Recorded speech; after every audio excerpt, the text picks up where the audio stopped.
Dans le football, il existe des moments où tout un pays retient son souffle, des moments où une simple annonce peut déclencher une vague d'espoir chez des millions de supporters. Et aujourd'hui, pour la sélection haïtienne, ce moment approche. Depuis plusieurs semaines, un nom circule avec insistance autour des Grenadiers. Un nom qui intrigue, qui fait parler, qui fait rêver certains supporters. Ce nom, c'est Jean-Baptiste Gorby. Un milieu de terrain talentueux, formé en Europe, qui évolue actuellement au SC Braga, au Portugal. Un joueur puissant, technique, capable de récupérer des ballons mais aussi de participer à la construction du jeu. Et depuis quelque temps, une question revient partout, dans les discussions entre fans. Sur les réseaux sociaux, dans les émissions sportives. Jean-Baptiste Gorby va-t-il rejoindre la sélection haïtienne? Pour l'instant, une chose est certaine. Au 13 mars 2026, son nom ne figure pas encore officiellement dans la liste du sélectionneur Sébastien Migné. Mais l'histoire est loin d'être terminée, car une annonce très importante est attendue dans quelques jours. Le mardi 17 mars 2026, le sélectionneur des Grenadiers doit dévoiler sa nouvelle liste pour les prochains matchs amicaux de la sélection haïtienne. 2 rencontres importantes sont prévues. La première contre la Tunisie, la seconde contre l'Islande. 2 équipes solides, 2 styles de jeu différents, 2 tests majeurs pour préparer la Coupe du Monde 2026. Mais pour les supporters haïtiens, l'attention ne sera pas seulement tournée vers les adversaires. Elle sera surtout tournée vers la liste des joueurs convoqués. Car cette liste pourrait marquer un tournant. Elle pourrait confirmer l'arrivée de nouveaux talents dans l'équipe nationale. Et parmi ces talents potentiels, le nom de Jean-Baptiste Gorby revient avec insistance. Selon plusieurs sources proches de la sélection, le milieu de terrain fait partie des profils ciblés pour renforcer l'équipe en vue du mondial. Une stratégie claire semble se dessiner du côté du staff technique. Construire une équipe plus forte, plus complète, plus compétitive.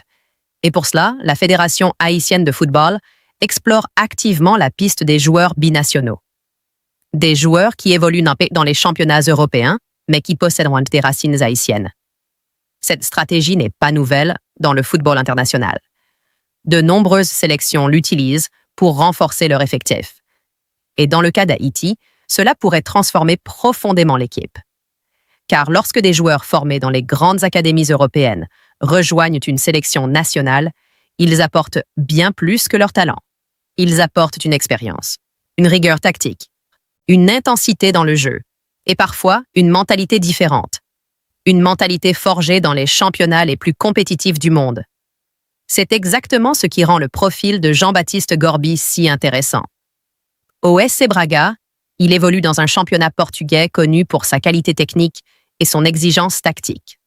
Chaque semaine, il affronte des équipes bien organisées, des milieux de terrain rapides, des matchs intenses où chaque erreur peut coûter cher.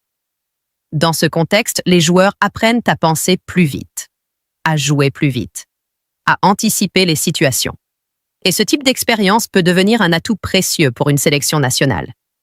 Mais ce qui rend l'histoire encore plus intéressante, c'est la manière dont le sélectionneur Sébastien Migné semble suivre de près la situation du joueur. Selon plusieurs informations, le coach des Grenadiers aurait récemment envoyé un message fort à Gorby. Un signal clair, un signe d'intérêt, une façon de montrer que la porte de la sélection haïtienne est ouverte. Dans le football international, ce genre de message peut parfois tout changer. Car pour un joueur binational, le choix de représenter une sélection n'est jamais simple. C'est une décision importante. Une décision qui touche à l'identité, aux racines, à l'histoire familiale. Certains joueurs prennent cette décision rapidement. D'autres préfèrent réfléchir longtemps avant de s'engager. Dans le cas de Jean-Baptiste Gorby, les signes qui circulent ces derniers mois semblent aller dans une direction intéressante. En décembre 2025, après la qualification historique d'Haïti pour la Coupe du Monde, le milieu de terrain a publiquement félicité les Grenadiers. Un geste simple. Mais dans le football moderne, ce genre de message peut parfois révéler beaucoup de choses. Car lorsqu'un joueur s'intéresse ouvertement à une sélection nationale, les supporters commencent immédiatement à imaginer un scénario. Et si ce joueur rejoignait l'équipe? Et s'il devenait une pièce importante du projet? Et s'il participait à l'aventure de la Coupe du Monde? Depuis cette publication, les rumeurs se sont multipliées. Les fans scrutent chaque déclaration, chaque information, chaque signe. Et à l'approche de l'annonce de la liste du 17 mars, l'attente devient de plus en plus intense. Mais même si Jean-Baptiste Gorby est convoqué, une autre réalité l'attendra immédiatement. La concurrence. Car le milieu de terrain des Grenadiers possède déjà plusieurs joueurs solides. Des joueurs installés dans l'équipe. Des joueurs qui ont contribué à la qualification pour la Coupe du Monde. Parmi eux, 2 noms se démarquent particulièrement. Le premier est Danley Jinjak, milieu de terrain du Philadelphia Union. Un joueur reconnu pour son travail défensif, sa capacité à récupérer des ballons et son intelligence tactique. Le second est Jean-Rickner Bellegarde, qui évolue en Premier League avec Wolverhampton. Un joueur dynamique capable de presser, de courir sans relâche et d'apporter de l'énergie au milieu de terrain. Ces 2 joueurs représentent déjà des piliers de l'équipe. Si Gorby rejoint la sélection, il devra donc gagner sa place. Montrer qu'il peut apporter quelque chose de différent, quelque chose de complémentaire. Mais dans le football moderne, la concurrence est souvent une bonne chose. Elle pousse les joueurs à se dépasser. Elle augmente le niveau global de l'équipe. Et elle donne aux sélectionneurs plus d'options tactiques. Imaginez un milieu de terrain où plusieurs profils différents peuvent être utilisés selon l'adversaire. Un joueur plus défensif pour sécuriser l'équipe. Un joueur plus technique pour construire le jeu. Un joueur plus dynamique pour presser l'adversaire. Avec plusieurs profils complémentaires, une équipe devient beaucoup plus imprévisible.